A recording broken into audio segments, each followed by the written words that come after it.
Happy Thursday, Striver. Let's adopt a learning mindset today as you enter this day with an openness, a readiness to learn, a readiness to be in the moment, a readiness to serve at your highest levels of intention and excellence and compassion. I really hope that you enter this day with some great intention. Today, I'd like to, as always in these daily fires, introduce you to a simple personal development topic and some simple ideas. Sometimes these are common sense, but not always common practice, and they might serve you. I'll start with a little bit of a story. Yesterday, I was talking with a dear friend who was recognizing that he'd been struggling with having as much motivation and joy as he used to. And of course, being the coach, I said, well, what do you mean by used to? What did it used to be like? And what we came to understand was that this person used to travel a lot. And like many of us before the pandemic, we tended to see more people than we typically did throughout the pandemic. So his social exposure with others had gone down, but at the same time, his social media consumption had gone up. Many of us turned to our devices and social media to connect with other people when we were experiencing any quarantine or changes in lifestyle or work style because of the pandemic. Well, some unintended consequences came from that. This person started to realize they were unhappier and couldn't quite place their finger on it. They still were doing things they used to do for a career. They still had outrageous reasons to be happy because they had a healthy family, good kids, good paying job, meaningful work.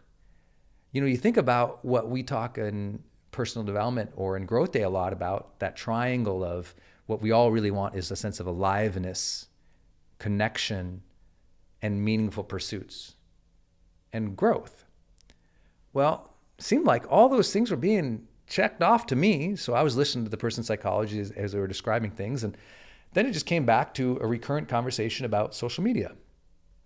And what happened for this person is what happened to many people, in that as social media consumption went up, especially when we talk about social media that is not educational or empowering, just scrolling, doom scrolling through news or, scrolling through everybody else's lives to see what it's about. Two things are happening. Number one, that is triggering judgment, and it is making us hyper judgmental, right? Every scroll and every swipe left or right is what? It's a judgment. It's a decision forced upon ourselves in the act of consuming media, right? As we scroll, every tap is a decision to either stop and look or not. Then it's a decision of watch this or don't, read this or don't, like this or don't, read the comments or don't, worth sharing or not. All those decisions are judgments. Is it worth it or is it not? And we do that thousands of times as we scroll through social media. As I've shared in earlier sessions of the Daily Fire that caught a little bit of fire was, average Americans are consuming over 60 minutes of social media a day, which is costing them weeks of their adult lives every year that could be turned towards productive or happy or even meaningfully connected moments away from social media.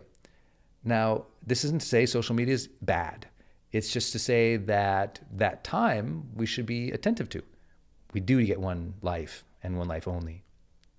So what do you think about this?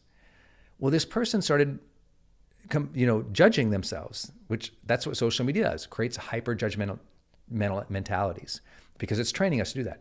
But the second thing is it triggers comparison. And this is what we got to yesterday.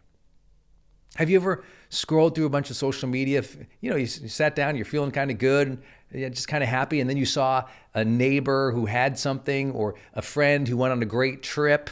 And here, an hour or two earlier, you were happy with your partner or your spouse. And here you are now scrolling through something and you see someone on a trip. Well, we don't go on no trips no more. I'm just stuck in this house with a smelly person. And all of a sudden your attitude changes.